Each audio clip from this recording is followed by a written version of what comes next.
What's up, fight fans? This is Kurt DeVille with Counterpunch Boxing News. And, you know, Earl Spence has come out and said he was the boogeyman. You know, Golovkin was considered the boogeyman at one time, you know, and I disputed that. I counterpunched that, and I counterpunch it now. You know, I wouldn't call him a boogeyman. You cannot have a boogeyman when you got people calling you out. You know what I'm saying? That's just period. Because Khan and like Bill Work said, you know, on the comments, Khan called him out. Crawford called him out. So those fights will be available for him as soon as they free up. Khan has just made a nice win of 39 seconds and knocked a guy out. You know, he's more of an attacker now, you know, and I forget who they were talking to. I think it was Abel Sanchez that said that Khan, you know, needed a different trainer. And the way he was being trained, you know, was the reason he was getting caught. But both of those guys want him, and these are marquee fighters. You know, when you're dealing with Crawford, you're dealing with all the above. You're dealing with the experience. You're dealing with the popularity because he has a name. You know, you're dealing with a lot. With Khan, you're dealing with speed and you're dealing with money. Okay, so you know those are two marquee fighters, are two possible fights that Earl Spence can fight. You know, those are two guys. So he can't say I'm the boogeyman just because he can't get a fight with the guys that's been there. But the guys that's been there, that's been bullshit. So, you know, Keith Thurman was supposed to be a bright, new, refreshing, you know, fighter in the division as he was coming up because nobody wanted to fight him, so he claimed, right? Lara called him out at 154. Come to 154. I don't know if Lara would have necessarily came to 147, but that was a call out right there from a fighter that's also been avoided. Okay, I would say Spence is being avoided, not really the boogeyman. You know what I'm saying? Because there are people that want to fight it. Golovkin, I don't know, man. Golovkin is really like a kind of guy that had a lot of bad representation and bad marketing and bad management. That's why I don't think he could get a lot of fights. And this is before people knew who he was over here. You know, before you have all these good GGG fans, you know what I'm saying? They didn't know who he was, you know? So, I just feel that, you know, he got the bad end of the stick on a lot of his career, you know? And, you know, now everyone wants to fight him. And honestly, I think he's missed a couple steps, man. You know, so really fighting those guys now, you know, the question would be, would that be I mean, of course it'll be a name on a resume if someone beats him. But at the end of the day, you know, you're fighting Golovkin at 37 years old. It's just more rooms for excuses. That's all I'm saying. Because what happens in this situation, say Golovkin goes in there and fights somebody like Jamal Charlo, and Jamal Charlo goes in there and knocks out Golovkin or beats Golovkin. You know, that even sounds funny to roll off your tongue. Knocks out Golovkin, but you know, if he does that, you know they're gonna criticize Jamal. You know what I mean? Or Deverenchenko or Andrade. You know, if Andrade can get the job done. But that's if he gets in the ring with those guys. So, you know, I could see why.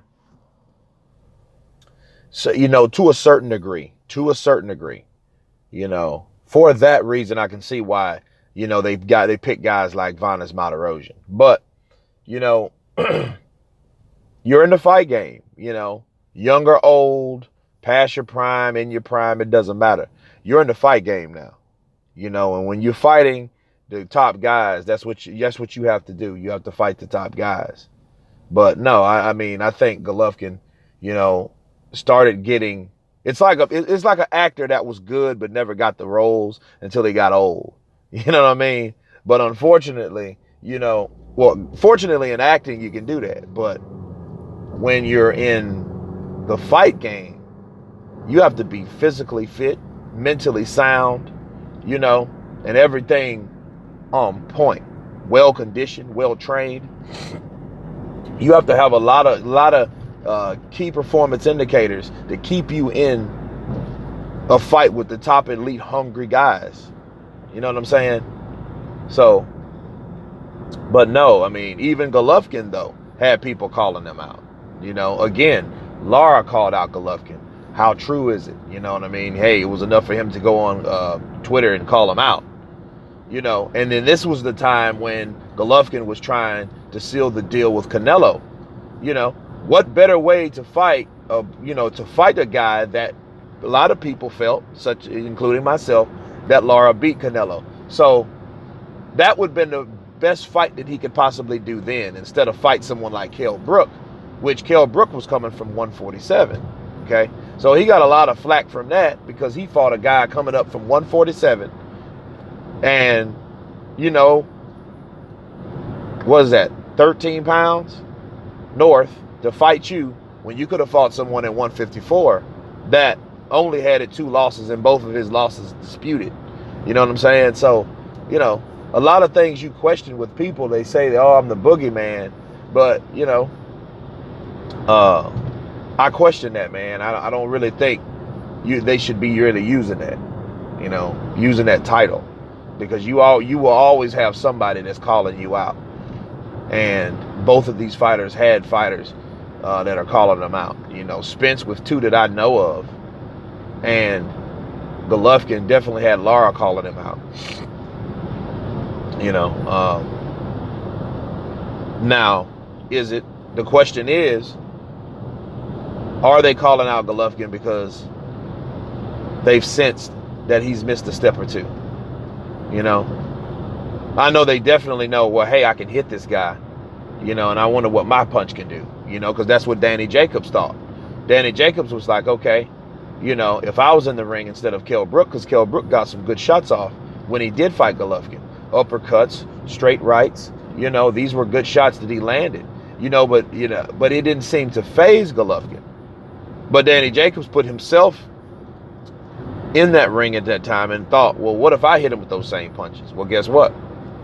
He did. He hit Golovkin with a lot of those same punches. And Golovkin didn't go nowhere because Golovkin has a good chin.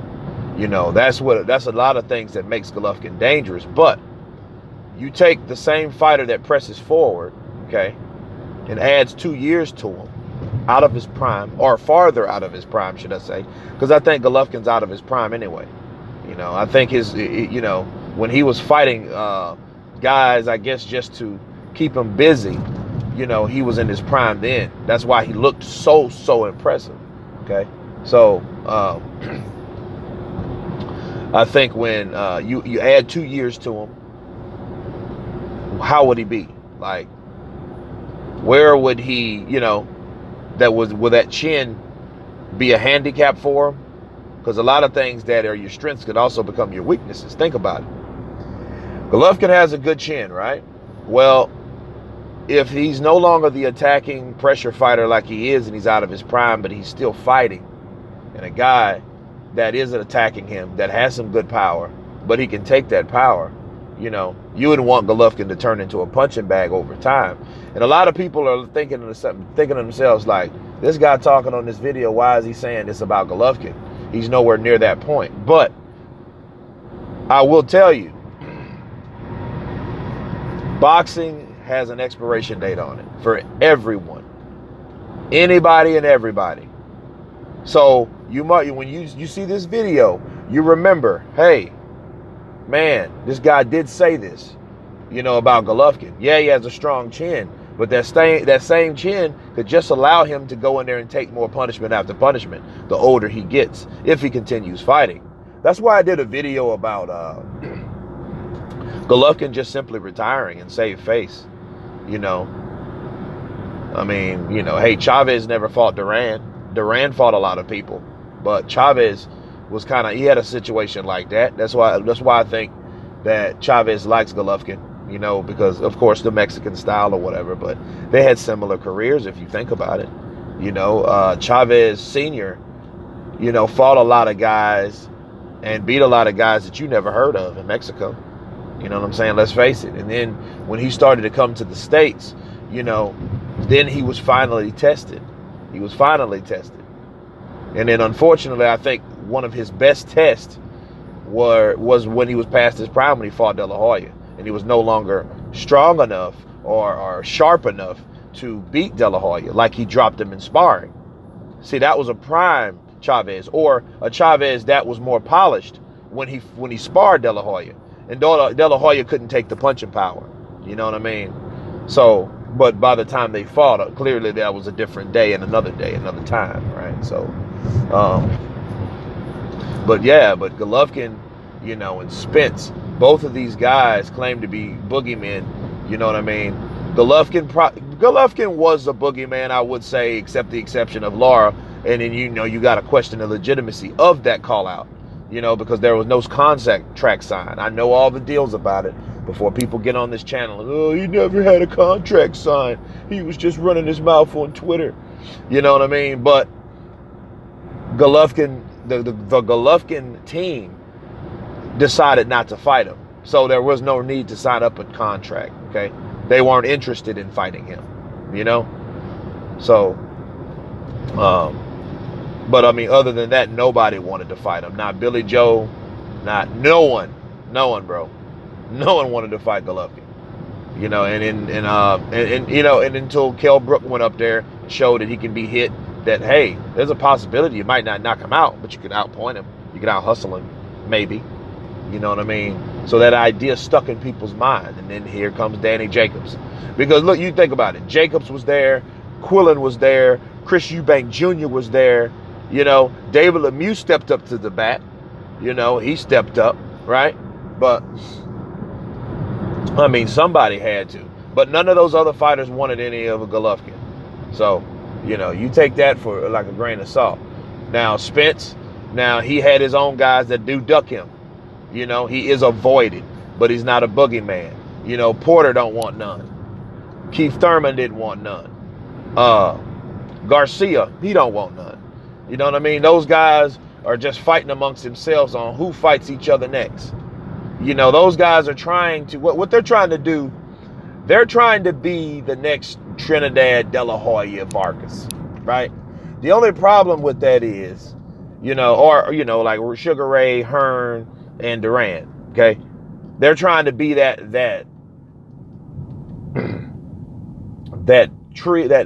trio of guys that fight each other and make money. I see what's going on in the welterweight division, and it's making me sick, because these dudes are trying to get fights with each other, and they half-ass don't want to fight each other. You know, Thurman has fought Porter, but Thurman don't want none of Porter, because Thurman keeps injuring himself. Porter wants to rematch, but Porter don't want to fight Spence. Okay, Spence want to fight both of them, and because none of them wants to fight Spence, by default he's saying I'm a boogeyman. That's what's happening. Garcia, he wants to fight Thurman because he wants that belt back, but now he's, you know, he didn't want to fight Porter at first. Now he's forced to fight Porter. So, you know, it's a lot that's going on in the welterweight division. It's like a big circus. You know, it's like watching the Three Scrooges. Those guys remind me of the Three Scrooges. You know what I mean? And it's a trip. And, you know, and Spence wants to get in the club. Now, mind you this, if Spence gets an opportunity to fight one of those guys, right? Like, let's say the fight with Thurman finally happens. Because, you know, Spence is a young dude. And then he starts making excuses after he beats Thurman, right? Because I feel he will beat Thurman. He'll just walk Thurman down. Because Thurman won't be able to use those angles, you know, but that's another video. But let's say he beats Thurman. And then all of a sudden he starts fighting nobodies. When you still got guys like Spence. And Spence now, I mean, Crawford. And Crawford now is trying to knock on the door. Like, hey guys, let me in the club. Let me in the fight club. You know, let me eat with y'all. You know what I mean? So it's crazy though. You know, if he starts fighting guys like that after he beats Thurman, and you know, there's no more Garcias or somebody that moved up the weight or whatever, which I don't think Spence is going to do. I have faith that Spence will keep on fighting the best guys because, you know, he's had interest in fighting Canelo. But of course, everybody wants to fight Canelo, you know, because they want that money. They want that payday, you know, they want the deal. So, but yeah, Boogymen, no. You know, avoided, yes. Boogymen, no. No, that's not the case.